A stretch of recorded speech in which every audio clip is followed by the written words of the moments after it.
The Pathetique is a pretty familiar piece of music.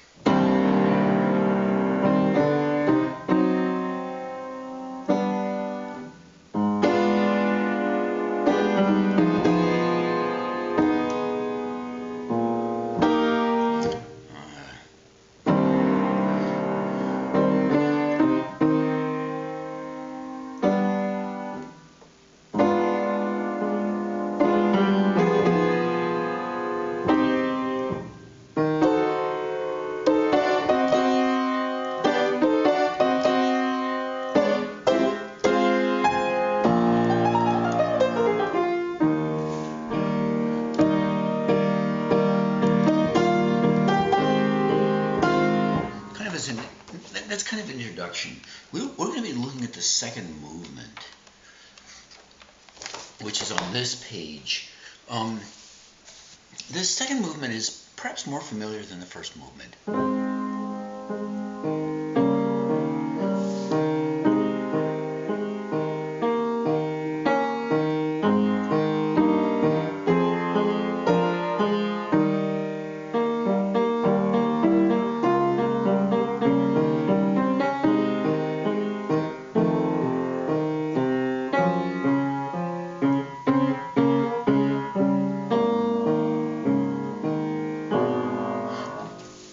My objective is not so much to prove how cool I am as to project the world of classical music from the perspective of an introverted musician. And I believe there's more. I believe I'm not by myself in this. So let's just go ahead and do it. Okay, we've got, let's look at this basic part. You've got four flats. Four flats, as a classical pianist, tell me, that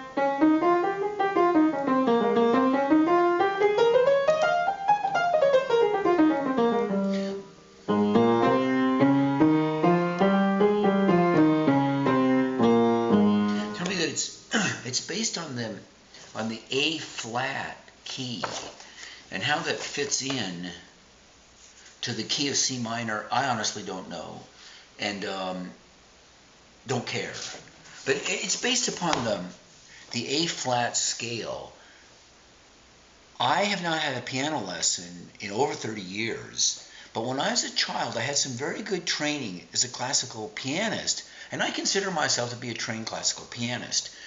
The four flats, if you're trained in classical piano, are not an issue. And I don't know how it works, but I sit down in front of the piano, and somehow my fingers know where the flats are. The time is 2/4. I guess I really don't know what that means, but I do know that this would be counted out as one and two and or one and two and one and two, one and two and, or it could be counted out as 1, 2, 3, 4, 5, 6, 7, 8, 1, 2, 3, 4, 5, 6, 7, 8. I believe that most pianists would do what I do, and that is you just make this into 4. So that becomes a 1, 2, 3, 4, 1, 2, 3, 4, 1, 2, 3, 4. And that would make this a 4/16, I believe. And then there's twice as many measures. So there's twice as many measures, and you just count. It's 1, 2, 3, 4, 1, 2, 3, 4. So it becomes 1, 2, 3, 4, 1, 2, 1, 2, 3, 4.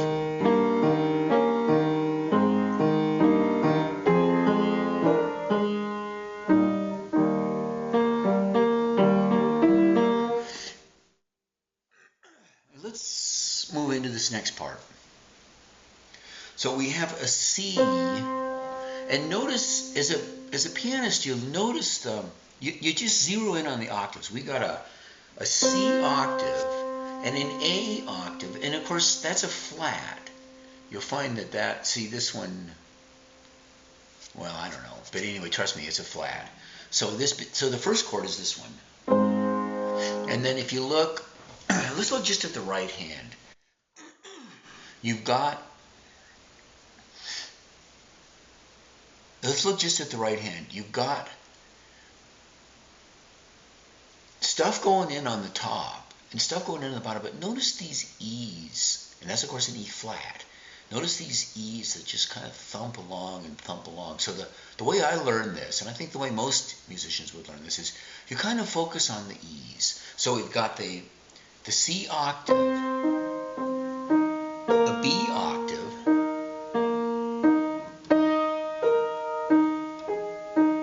and then there's a jump here. So this goes from like a middle finger to a thumb. So that's not a huge issue.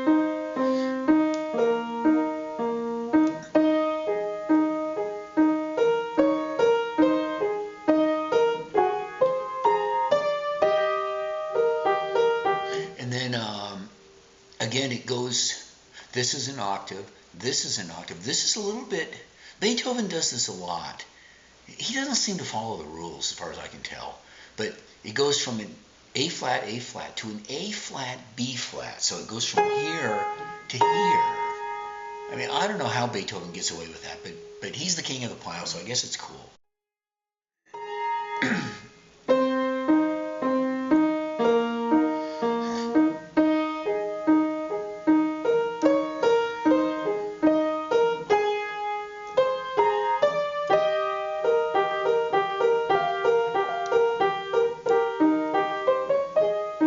And then the left hand, it's kind of the same thing. It's pretty much the same thing. You've got your A flat chord, so it's this one.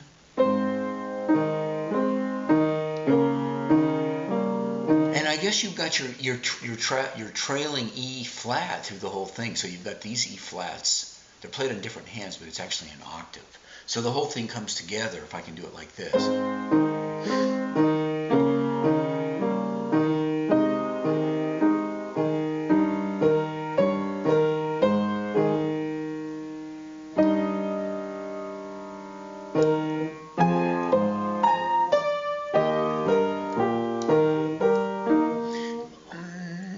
And then it gets to this part.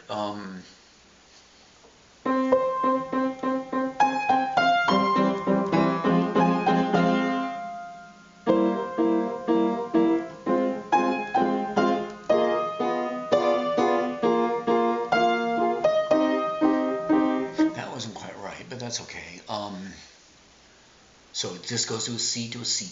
This beat is on the and, so it's 1, 2, 3, 4, 1, 2, 3, 4, and 1, 2, 3, 4, 1, 2, 3, 4, 1, 2, 3, 4, 1, 2, 3, 1, 2, 3, 4, 1, 2, 3, 4.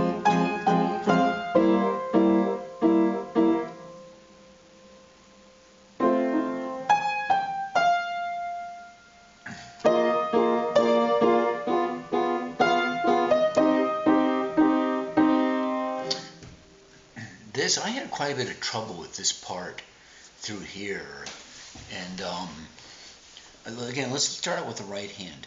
Notice the rhythm. Okay, we've got a 4 and here, right here. So this is a 4. This is a 1, 2, 3, 4, and 1, 2, 3, 4. 1, 2, 3, 4, 1, 2, 3, 4, 1, 2, 3, 4, 1, 2, 3, 4, 1, 4. I believe that these first parts should not be played blistering fast.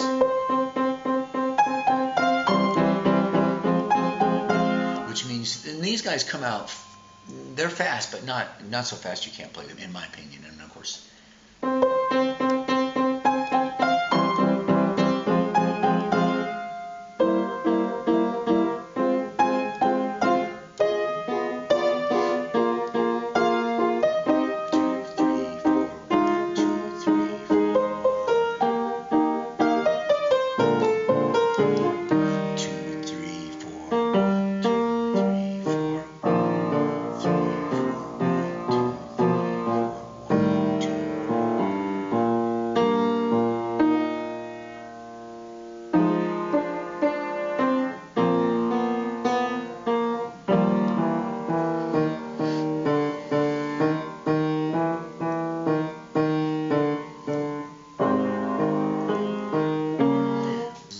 let's move all the way down to here.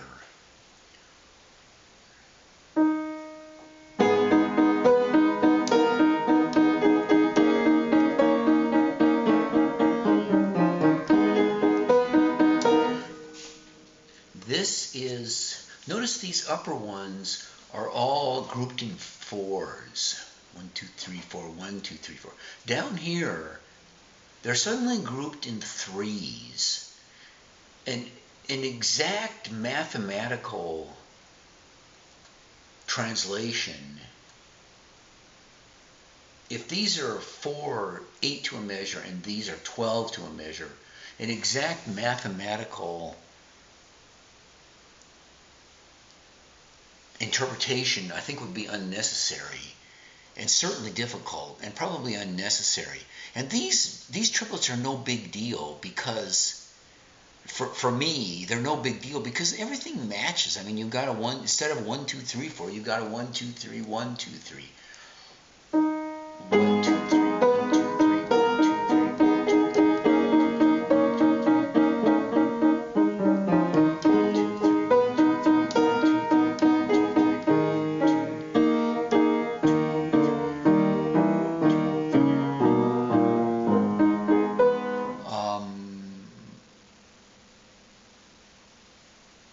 I can't think of anything else. I had quite a bit of trouble with this transition.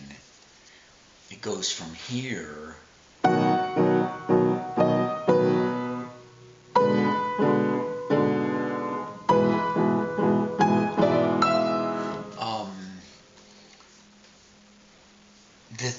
what made it work for me is this B natural. This is kind of a complicated chord, and this is kind of a complicated chord, but they have in common a B natural.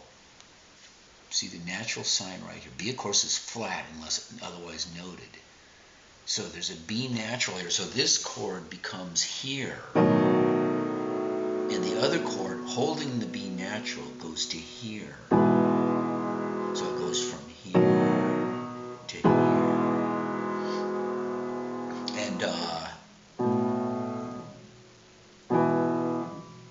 again, you don't, from my perspective, is that I guess you don't really question what Beethoven's doing, but it strikes me as a bit odd that he doesn't seem to follow the rules, and I think it's cool, but his chords never sound like other people's, which is probably why he's the king of the pile.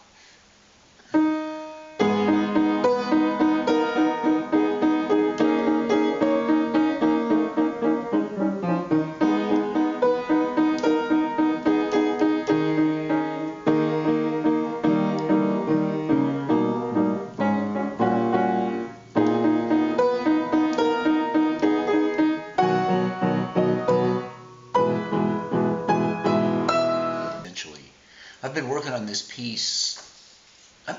piece for 20 years, but just recently for maybe 6 weeks or something like that.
get this?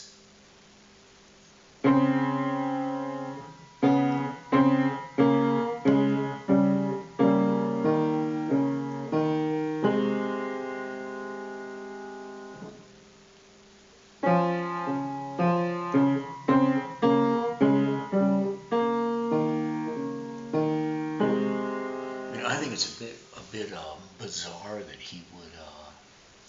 I mean, these chord transitions are just weird.